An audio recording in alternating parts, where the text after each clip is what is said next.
नमस्कार, हमारे YouTube channel में आपका स्वागत है। दोस्तों, आज फिर से हम आप सबों के बीच हाजिर हैं कुछ नया इन्फॉर्मेशन लेकर के, कुछ नया अपडेट लेकर के। तो इससे पहले आप लोग से एक गुजारिश है, यदि आप हमारे YouTube चैनल पर नए हैं तो आप इस चैनल को सब्सक्राइब कर लीजिए और एक लाइक और एक शेयर जरूर अवश्य कर दीजिएगा साथियों, क्योंकि यदि आपके एक लाइक और एक शेयर से मेरा मनोबल बढ़ता है ताकि हम आप लोगों के लिए नया नया इन्फॉर्मेशन अपडेट लेकर के हाजिर होते हैं साथियों। तो चलिए, क्या कुछ है इन्फॉर्मेशन उसके बारे में हम जानेंगे इस वीडियो में। क्या कुछ है, बिहार शिक्षा परियोजना परिषद से अभी निकल के आ रहा है साथियों। ये जो इन्फॉर्मेशन है बिहार शिक्षा परियोजना से निकल के आ रहा है, जिसमें पत्रांक संख्या आपको 1508 है। 1508 के अनुसार लिखा गया है और ये 25 मार्च 2024 का इशू किया गया लेटर है साथियों। इसमें क्या कुछ लिखा जा रहा है इसके बारे में जानेंगे। सेवा में जिला शिक्षा पदाधिकारी, ये सभी जिला के लिए बताया गया है। स्पेशली क्या कुछ बात होगी इस वीडियो में, इसका विषय हम जानते हैं।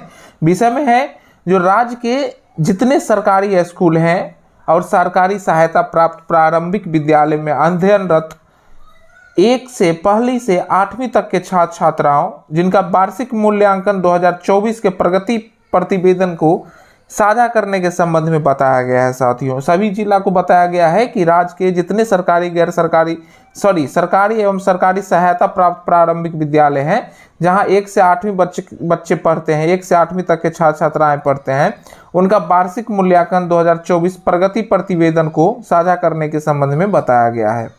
ये जो लेटर है आपको बिहार शिक्षा परियोजना परिषद, जिनका पत्रांक संख्या 7850 था और 22 दिसंबर 2023 को निकाला गया था, उसके आलोक में ये लेटर निकाला गया है, जिसमें लिखा गया है, महाशय, उपयुक्त विषय के संदर्भ में अंकित करना है कि समग्र शिक्षा के अंतर्गत शैक्षिक सत्र 2024 के राज्य के सभी सरकारी एवं सरकारी सहायता प्राप्त प्रारंभिक विद्यालय में अध्ययनरत पहली से 8वीं के सभी छात्र छात्राओं का वार्षिक मूल्यांकन 2024 परिषद के प्रसंगाधीन पत्र आलोक में निर्धारित कार्यक्रम के अनुसार आयोजित किया जा रहा है। अंकनीय है कि परिषद के प्रसंगाधीन पत्र के आलोक में शिक्षक और अभिभावक बैठक आहूत कर प्रगति का साझा शेयरिंग करने के निर्देश दिया गया है। साथ ही परिषद पत्रांक संख्या 1426 दिनांक 21 मार्च 2024 के द्वारा जांचोपरांत अभिलेख संधारित करते हुए कॉपी को वापस लौटाने हेतु निर्देशित किया गया है। इस संबंध में निर्देशित किया जाता है कि निम्नवत तालिका के आलोक में विद्यालय में शिक्षक अभिभावक की बैठक आहूत कर प्रगति के साझा करना सुनिश्चित किया जाए।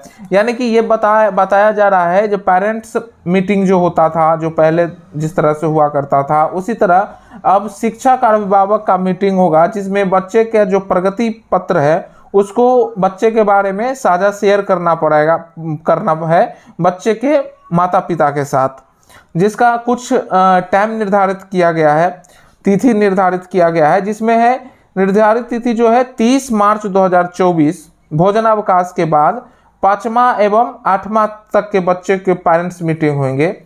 6 अप्रैल 2024 भोजनावकाश के बाद 1, 2 और 3 तक के बच्चे को पेरेंट्स मीटिंग होगा और 8 अप्रैल 2024 को भोजनावकाश के बाद 4, 6 और 7वां तक के बच्चे का पेरेंट्स मीटिंग होगा, जिसमें उसका जो शेयरिंग किया जाएगा, बच्चे का मार्क शेयरिंग किया जाएगा, उसका कॉपी देखने को दिया जाएगा। अतः निर्देशानुसार निर्देशित किया जाता है कि उपयुक्त तालिका में के आलोक में शिक्षक अभिभावक बैठक आहूत कर सभी कक्षाओं के वर्ग संचालन भोजनावकाश के पूर्व को सामान्य रूप से संचालित रखते हुए भोजन अवकाश के बाद केवल संबंधित कक्षा के वार्षिक मूल्यांकन परीक्षा 2024 की प्रगति को साझा किया जाएगा। साथ ही संबंधित वर्ग के जांच किए गए कॉपी को संबंधित अभिभावक बच्चों को वापस लौटा दिया जाएगा। इस पर राज्य परियोजना निदेशक का अनुमोदन प्राप्त है साथियों। इसमें बताया जा रहा है कि जो भोजन अवकाश के पहले कक्षा संचालित किया जाएगा, भोजन अवकाश के बाद ये सब जो कार्यक्रम है वो रखा गया है। इस पर राज्य परियोजना का द्वारा आदेश प्राप्त है। देखिए, ये जो पत्रांक है, पत्रांक 1508 जो यहाँ पर दिया हुआ है और सुगंधा नाम से जो राजकर्म पदाधिकारी है उनका सिग्नेचर भी किया गया है, प्रतिलिपि भी भेजा गया है। बिहार राज्य परियोजना निदेशक, बिहार शिक्षा परियोजना परिषद के निजी सहायक में सूचनार्थ प्रेषित। प्रतिलिपि जो है अपर मुख्य सचिव को भेजा गया है, शिक्षा विभाग को भेजा गया है, बिहार के आप्त सचिव को सूचनार्थ किया गया है, राज्य कार्यक्रम पदाधिकारी का भी सिग्नेचर किया हुआ है। तो चलिए साथियों, आज का अपडेट अभी तक यही था जो हम आप लोगों को दिए हैं, और बाकी आप सभी लोग होली अवश्य मनाए होंगे। आप लोगों को फिर से एक बार होली की हार्दिक शुभकामनाएं साथियों। धन्यवाद।